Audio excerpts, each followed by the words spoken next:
My people, French soldiers have permanently left Cote d'Ivoire, giving up the last camp they were occupying in the name of poor boy. Okay, this is Cote d'Ivoire or Ivory Coast. Sometimes you hear people say Ivory Coast or Cote d'Ivoire. It's the same thing. It's the same country. This is the map. This is the country. Right by the border of Ghana. Beautiful place, lovely people.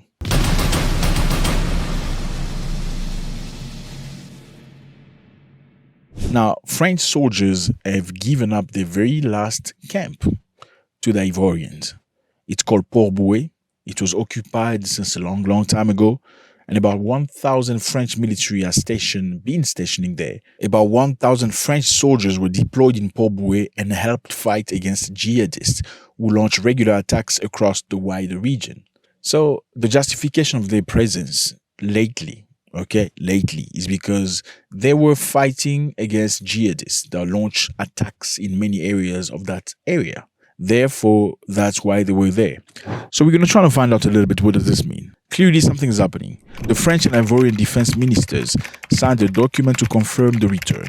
Shortly after, the Ivorian flag was raised in the base parade ground. This act marks a new era in our friendship and strategic collaboration between our two countries, Ivorian Defense Minister Tene Birahima Ouattara said. The decision to hand over the 43rd Battalion is the fruit of long consultation. This act marks a new stage in the relations of friendship and strategic cooperation between our two nations. His French counterpart, Sébastien Leroux, said, "The world is changing. It's obvious that our military relationship should change." The world is changing, and changing fast. It was obvious that our defense relationship had to evolve too. Because, let's face it, France is transforming its presence, but France is not disappearing. So let me remind you, fellas, that a lot of things have been happening with France in Africa. Like, most of the countries are kicking them out. Why are they kicking them out?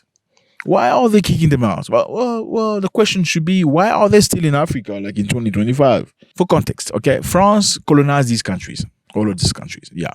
They've been in Africa since 1885. They've colonized, they've looted, they've taken minerals, gold, diamond, ivory, you name it, uranium, yeah. They've installed their companies and many other things. In 1960s, many of the countries in Africa colonized by French were freed due to decolonization. France decided to give them freedom. But before France left, France gave them a piece of paper. The piece of paper said, you want to be free, you need to sign. What are you signing? Okay, you need to sign saying that after colonization equals before colonization. In other words, we are still going to run your economy by number one, printing your money for you, okay? The currency you're going to be using will be printed in France, sent to you for use, okay? So we can control your economy. Number two, the biggest companies in your country should be French. Yeah. So whichever company that is massive in your country should belong to France. Whether it's hotels, whether it's entertainment, whether it's tourism, it should be France. Number three, our military presence will remain in your countries. Yes, we need to have our soldiers in your country in order to control what's happening. Yeah, because we're going to give you freedom, but we still need to control. So it remained like that for a long time.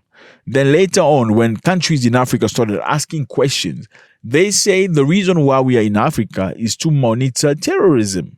Okay, we're trying to make sure that everybody's safe. Therefore, we need our soldiers stationed in your countries. All of these are where French soldiers used to be stationed. You see all these countries, French soldiers used to be there. Now, there also used to be soldiers of France in Burkina Faso, Mali, and Niger. Now, they were all being kicked out a few years ago. They asked them to leave because those people felt like, okay, you've been in our country for a long time, and the reason why you're here supposedly is to fight terrorism. But it looks like these terrorists are getting stronger. They're getting much better. They have much better intelligence. Oh, now they're using drones. Where are they getting the drones from? And how is their drone shot so accurate? Who is giving them the details of our positioning? So Mali accused France of providing terrorists with intelligence and weapons to destroy these countries that kicked them out. So in other words, You're trying to do a deal with the country, Mali, Burkina Faso, and Niger. They say, no, we don't want to deal with you no more. You leave with anger, you go find a thief or a criminal, say, listen, you can get into the house. I know where the TV is. I know where the microphone is. I know why am I talking about microphone? I know where the money is, okay? So I'm giving you the plan. You go and destroy. Or you go find a thief or somebody that doesn't like them. You give them the plan on how to destroy them. That's how it happened. So Mali accused France in the United Nations, saying France is providing intelligence service to terrorists. Obviously, France denied it. But then later on, Mali said, okay, if you denying it, how about the United Nations sit us down in a special event so we can provide you with the intelligence service with proof that we have? The Malians at the time got a lot of proof coming from Russia. Why? Because Russia and Mali are working together. And Russia and France are not getting along anymore. So Russia is providing Mali with intelligence and all the information they need with precision. Like, yeah, we know 88 French soldiers are stationed in 18 kilometers from here in a little village named Koufi. And they're wearing all red bandanas, like precision. And they have 35 drones, like precision. Mali said, let's sit down and have a discussion. Well, the United Nations has never given them an opportunity. Of certain powers who continue to facilitate the criminal activities of terrorist armed groups in Mali and in the Sahel. I wish to recall that on the 15th of August 2022, the government of Mali had alerted the United Nations Security Council to hostile acts and aggressions by France. Rather than ceasing such actions, this country, a permanent member of the Security Council of the United Nations, continues with full impunity its destabilizing maneuvers in Mali and the Sahel. Burkina Faso, Mali, Niger kicked out the French, followed by Chad, kicked out the French. Senegal kicked out the French. Now, Cote d'Ivoire is kicking out the French. But the big question is this. Cote d'Ivoire is a very good friend of France. They have been good friends for a long time. Matter of fact, if you go to Cote d'Ivoire, you feel like you're in little Paris. Yeah. There's a massive influence of France. Nothing wrong with that, provided everybody's benefiting. But is everybody benefiting? Big question mark. Why would Cote d'Ivoire kick out the French? Because they're saying it clearly, this is a very friendly handover. Some of the people believe the reason why they are asking the French to leave is because many people in Africa want France out of Africa, even Ivorians. Now, there is an election happening in Cote d'Ivoire in 2025. And for this election, the president has to do something very different to show to the world that he's doing something different with the country in order for them to win the elections again. You know, how about, let me chase the French, like the Malians and the Burkinabes and the others have done, to show the people that I'm now revolted. So many people believe it's just a game they're playing, because the bottom line is, this is what they say on mainstream. French withdrawal will take place gradually over the course of 2025, but around 80 French soldiers are expected to remain for training and support missions. France is transforming its presence. France is not disappearing. 80 French soldiers, forming the core of an inter-army military detachment, will become, in a way, part of the French military for disciplinary needs and for training purposes. Yeah, so they're not leaving all. They initially spoke about 1,000 French soldiers leaving the country. But now they're precising, saying, okay, they're going to leave gradually, not immediately, over the course of 365 days. And on top of that, about 80 elements will remain in the country for the purpose of training. We have set up training courses for the Ivorian staff so that they can acquire skills on the equipment we use.